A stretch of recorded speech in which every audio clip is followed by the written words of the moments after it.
Hello students, स्वागत है आपका। यदि आपने प्रधानमंत्री यशस्वी योजना के थ्रू अपना आवेदन दर्ज कर लिया है तो बहुत अच्छी बात है, आप हमारे साथ बने रहिए। यदि आपने आवेदन दर्ज नहीं किया है तो फिर उसके लिए आप जल्द से जल्द अपना आवेदन दर्ज कर लीजिए, क्योंकि आखिरी तारीख 17 अगस्त 2023 तक के बढ़ गई है। तो जल्द से जल्द अपना एप्लीकेशन वहां जाकर सबमिट कर दे।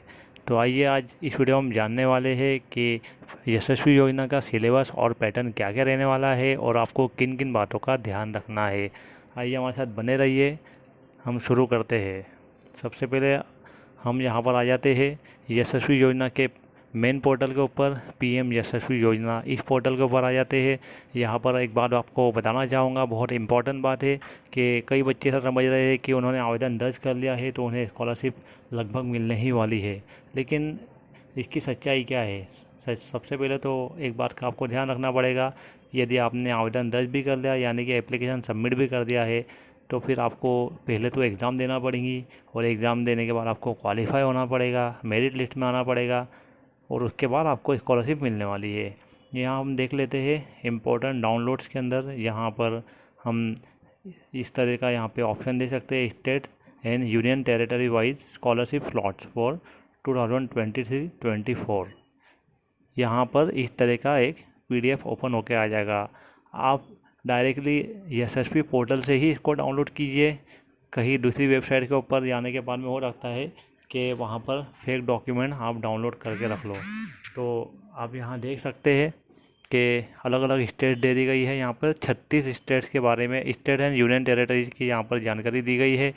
यहाँ आप देख सकते हैं कि आंध्र प्रदेश फॉर एग्ज़ाम्पल हम देख लेते हैं। यहाँ पर आंध्र प्रदेश के अंदर यहाँ पर 2 कैटेगरी बनाई गई है सभी स्टेट के लिए। उसी तरह से आंध्र प्रदेश के लिए भी 2 कैटेगरी है। ओबीसी और डीएनटी कैटेगरी के 1261 बच्चे ऐसे रहेंगे जिनको स्कॉलरशिप का बेनिफिट मिलेगा। ईडब्ल्यूएस और ईबीसी कैटेगरी के 140 बच्चे रहेंगे जिनको इसका बेनिफिट मिलने वाला है। तो इस तरह से आंध्र प्रदेश से 1401 एक स्टूडेंट रहेंगे, 1401 जिनको इसका बेनिफिट मिलने वाला है। अरुणाचल प्रदेश से 2 ही स्टूडेंट्स को मिलने वाला है। और इस तरह से आप देख सकते हो अलग अलग स्टेट के लिए अलग अलग कोटा तय किया गया है। सबसे ज़्यादा आप देख सकते हैं कि उत्तर प्रदेश के लिए कोटा है, क्योंकि पॉपुलेशन के हिसाब से ये तय किया गया है। तो उत्तर प्रदेश के अंदर हम देख सकते हैं यहाँ पर 5522 कैंडिडेट ऐसे रहेंगे जो ओबीसी कैटेगरी से आते हो, उनको ये स्कॉलरशिप का बेनिफिट मिलेगा। और 614 ऐसे कैंडिडेट रहेंगे जो ईडब्ल्यूएस कैटेगरी से या ईबीसी कैटेगरी से आते हैं, तो उन्हें इसका बेनिफिट मिलेगा। यानी कि उत्तर प्रदेश से 6136 बच्चे ऐसे रहेंगे जिनको इसका बेनिफिट मिलने वाला है। इसी तरह से हर स्टेट का यहाँ पर एक कोटा तय कर दिया गया है। तो हम यहाँ नीचे आके देखते हैं कि टोटल कितने हैं। 27,000 बच्चे ऐसे रहेंगे पूरे भारत में जो ओबीसी या डीएनटी कैटेगरी से आते हैं जिनको इसका बेनिफिट मिलेगा। और 3000 बच्चे ऐसे रहेंगे जो ओपन कैटेगरी से आते हैं और ईडब्ल्यूएस या फिर ईबीसी कैटेगरी से वो बिलोंग करते हैं। यानी कि टोटल 30,000 बच्चे ऐसे रहेंगे पूरे भारत में जिनको इस स्कॉलरशिप का बेनिफिट मिलने वाला है। तो आप भी अप्लाई करने से पहले यहाँ पर देख सकते हैं कि आपके लिए कितना कंपटीशन रहने वाला है, आपका अंदाज़ा लगा सकते हैं। एक दूसरी बात आपके साथ शेयर करने वाला हूँ। यहाँ वापस हम आ जाते हैं इन्फॉर्मेशन बुलेटिन के अंदर। यहाँ पर आप इन्फॉर्मेशन ब्राउचर डाउनलोड कर सकते हैं, हिंदी में या इंग्लिश में, आपकी जो भी प्रीफर लैंग्वेज रहे। मैं हिंदी में इसको डाउनलोड कर लेता हूँ। और इन्फॉर्मेशन ब्राउचर आपको अच्छी तरह से रीड कर लेना है, क्योंकि इसके अंदर आपको बहुत ज़्यादा डिटेल वाइज बताया गया है कि इन्फॉर्मेशन क्या रहती है। और यहाँ इंग्लिश के अंदर में डाउनलोड करके रख लेता हूँ, आपको जो भी उचित लगे आप उसके अंदर यहाँ पे स्टडी कर लेना। सबसे पहले मैं आ जाता हूँ यहाँ पर, नीचे देख सकते हैं आप, यहाँ टेबल ऑफ कंटेंट दिया गया है कि इसमें क्या क्या है। सबसे पहले तो जैसा कि आप जानते हैं कि ऑनलाइन एप्लीकेशन जो थे उसका सबमिशन स्टार्ट हो चुका है 11 जुलाई 2023 से, और 10 अगस्त 2023 इसकी डेट फाइनल डेट तय की गई थी, लेकिन उसकी डेट एक्सटेंड हो गई है। अभी 17 अगस्त 2023 को रात को लगभग 11:15 बजे तक ये फॉर्म आप फिलअप कर सकते हैं। 17 अगस्त 2023 तक ये इसकी लास्ट डेट है। अगर आपके एप्लीकेशन के अंदर किसी तरह की गलती हो गई है तो आप उसको देख लो, क्योंकि आपको फिर से एक मौका मिलने वाला है उसको करेक्ट करने का। और ये लगभग 19 अगस्त 2023 से स्टार्ट होगा करेक्शन का विंडो, जो कि 3 से 4 दिन रहने वाला है। तो आपको इस डेट का भी ध्यान रखना है। एग्ज़ाम के लिए आपको फीस नहीं देना है, और 29 सितंबर 2023 को आपकी एग्ज़ाम होने वाली है, ऐसा अभी तक के तो बताया जा रहा है, लेकिन हो सकता है कि वो कुछ दिन आगे बढ़ जाए। तो इसके लिए भी आपको बता दिया जाएगा, आपको सूचना दे दी जाएगी। आपका एग्ज़ाम का मोड रहेगा, जो एग्ज़ाम कैसी होंगी, तो ऑफलाइन एग्ज़ाम होने वाली है, OMR सीट के ऊपर एग्ज़ाम होने वाली है। ओके। उसके बाद आपका जो पैटर्न रहेगा, एग्ज़ाम पैटर्न, वो रहेगा MCQ टाइप, यानी कि मल्टीपल चॉइस क्वेश्चंस रहने वाले हैं। आप इसको हिंदी में भी देख सकते हैं। यहाँ पर हिंदी का ब्राउज़र में यहाँ पर ओपन कर लेता हूँ। 29 सितंबर को एग्ज़ाम है, पेपर पेन मोड के अंदर आपकी एग्ज़ाम होने वाली है। और MCQ पेपर रहेगा। MCQ मतलब मल्टीपल चॉइस क्वेश्चन रहेंगे। यहाँ पर एक क्वेश्चन रहेगा, उसके 4 आंसर रहेंगे, 4 ऑप्शन दिए गए रहेंगे। 4 में से आपको जो आंसर आपको सही लगता है, उसको आपको सिलेक्ट कर लेना है। इस तरह का एक फॉर्मेट दिया रहेगा आपको, जिस तरह से आप देख सकते हैं। यहाँ पर ये सैम्पल है। इस तरह से आपको क्वेश्चन पेपर दिया रहेगा, और इस तरह से एक आंसर शीट के अंदर एक सिंगल OMR शीट दी रहेगी। ओके। तो यहाँ पर आपको जैसे आप देख सकते हैं, क्वेश्चन नंबर 1 2 3 4 5 6 7 8 9 10, इस तरह से सभी क्वेश्चन दिए। इस तरह के आपको 100 क्वेश्चन रहेंगे, और उनके सामने यहाँ पर ABCD के 4 यहाँ पर सर्कल बने रहेंगे, और आपको क्वेश्चन पेपर में देखना है।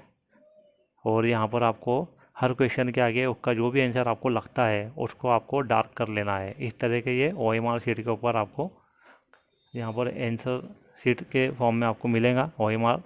तो OMR शीट आपको मिलने वाली है, यानी कि ऑफलाइन एग्ज़ाम होने वाली है। आपको 2.5 घंटे का समय मिलने वाला है, 150 मिनट का टाइम आपके पास रहेगा।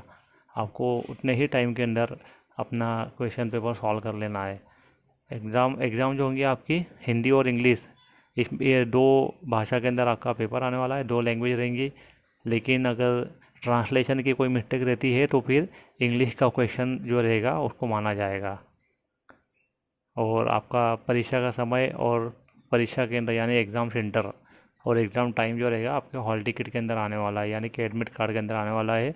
तो जब भी आपका एडमिट कार्ड आएगा, सबसे पहले आपको देख लेना है कि आपका एग्ज़ाम सेंटर कौन सा है, और समय देख लेना है। उसके अकॉर्डिंग आपको एग्ज़ाम सेंटर के ऊपर पहुंच जाना है। एक और ख़ास जानकारी आपके लिए है कि एग्ज़ाम का पैटर्न क्या रहेगा, परीक्षा की पद्धति क्या रहेगी। ये तो मैं आपको बता चुका हूँ कि OMR शीट के ऊपर आपको अपने आंसर जो रहेंगे और अपने रिस्पॉन्स रिकॉर्ड कर देना पड़ेगा। लेकिन परीक्षा की योजना के हिसाब से इसका पैटर्न क्या रहने वाला है, तो हम ये जान लेते हैं। गणित यानी कि मैथमेटिक्स 30 क्वेश्चन रहेंगे, हर क्वेश्चन 1 मार्क का रहेगा। इस तरह से 30 मार्क का मैथमेटिक्स रहेगा, गणित रहेगा।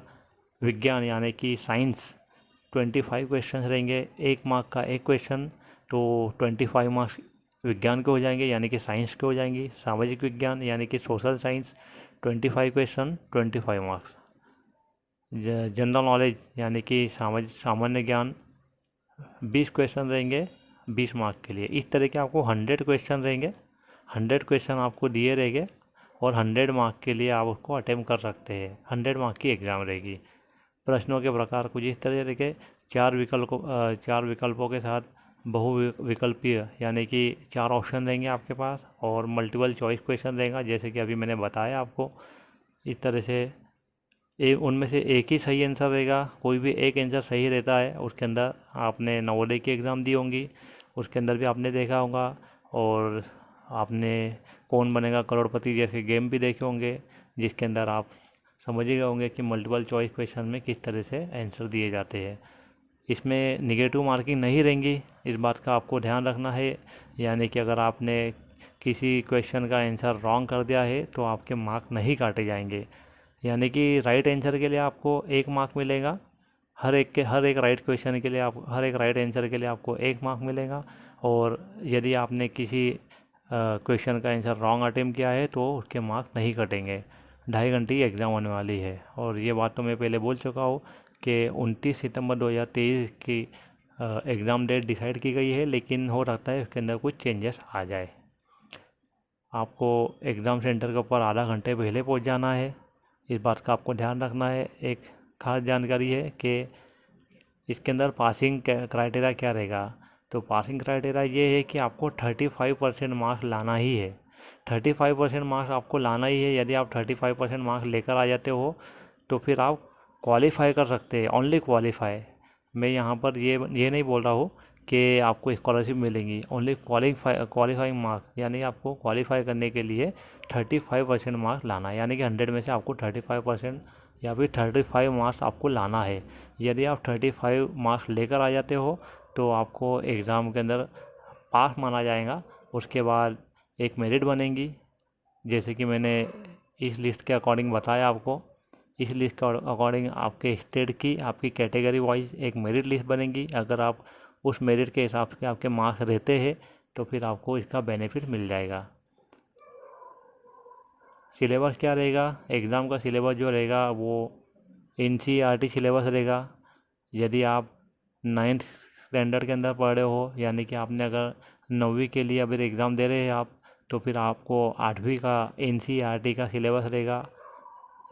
यदि आप 11 के अंदर पढ़ रहे हो और अभी एग्ज़ाम देना चाहते हो तो फिर आपको 10वीं का NCERT का सिलेबस फॉलो करना पड़ेगा। उसी सिलेबस के अकॉर्डिंग इस एग्ज़ाम के अंदर सभी क्वेश्चन तय किए जाएंगे। तो इस बात का आपको बहुत अच्छे से ध्यान रखना है कि NCERT की ही बुक आपको प्रिफर करना है, NCERT का सिलेबस देखना है। आप स्टेट बोर्ड का यहाँ पर रेफरेंस नहीं ले सकते हैं।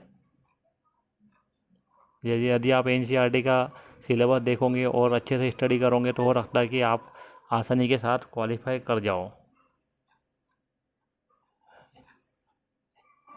और अंत में आपके साथ में एक बात शेयर करना चाहते हैं कि यहाँ पर प्रत्येक क्वेश्चन 1 मार्क का रहेगा, नेगेटिव मार्किंग नहीं रहेंगी। तो आपको इस बात से भी घबराना नहीं है। यदि आपको कोई क्वेश्चन का आंसर नहीं पता है तो कम से कम उसको अटेम्प्ट कर दीजिए, हो सकता है कि वो सही रहे। अगर वो गलत रहा तो आपको नुकसान नहीं होने वाला। और परीक्षा का जो परिणाम रहेगा तो वो OMR शीट जो रहती है उसको रीड किया जाएगा मशीन के थ्रू, और उसके हिसाब से आपका रिजल्ट तय किया जाएगा। और एक के बाद मेरिट लिस्ट बनेगी आपके डोमिसाइल के आधार के ऊपर, यानी कि आप किस स्टेट में रहते हो, किस कैटेगरी से हो, उसके हिसाब से आप किस राज्य से हो, उसके हिसाब से फिर एक मेरिट लिस्ट बनाई जाएगी। और उसके बाद यदि आप उस मेरिट लिस्ट में आते हो तो फिर आपको इसका बेनिफिट दिया जाएगा। यदि 2 स्टूडेंट ऐसे हैं जिनको सेम मार्क्स है, टाई हो गया है, तो फिर ऐसे 2 स्टूडेंट का क्या किया जाएगा? तो उनमें यदि गणित के अंदर, मैथ के अंदर किसी एक को ज़्यादा मार्क्स है तो ज़्यादा मैथ के अंदर ज़्यादा मार्क्स लाने वाला जो रहेगा वो मेरी लिस्ट में ऊपर रहेगा। यदि मैथ के अंदर सेम मार्क्स है दोनों के तो फिर साइंस के अंदर दोनों के मार्क्स कंपेयर किए जाएंगे। यदि उसमें भी सेम है तो सामाजिक विज्ञान, यदि उसमें भी सेम है तो जनरल नॉलेज, यदि उसमें भी सेम है तो जिसकी भी उम्र बड़ी होंगी उसको मेरिट लिस्ट में ऊपर का स्थान दिया जाएगा। तो बच्चों, इस तरह से आप इस तरह की बातों को आप ध्यान में रखते हुए अपनी स्टडी चालू कर दीजिए, क्योंकि आपके पास कम समय है और एक सुनहरा मौका है। यदि आप इस एग्ज़ाम के अंदर क्वालिफाई कर जाते हो, पास हो जाते हो, मेरिट में आ जाते हो, तो आपको 2 साल तक के स्कॉलरशिप का बेनिफिट मिलेगा। यानी कि 9वीं वालों को 2 साल तक के इसका बेनिफिट मिलेगा 9वीं 10वीं में। अगर आप 11वीं के अंदर क्वालिफाई करते हो तो 11वीं 12वीं के अंदर इसका आपको बेनिफिट मिलेगा। तो आई होप कि आपको वीडियो अच्छे से समझ में आया होगा। इस वीडियो को लाइक करें, शेयर करें और हमारे चैनल को सब्सक्राइब करना ना भूलें। Thank you very much and best.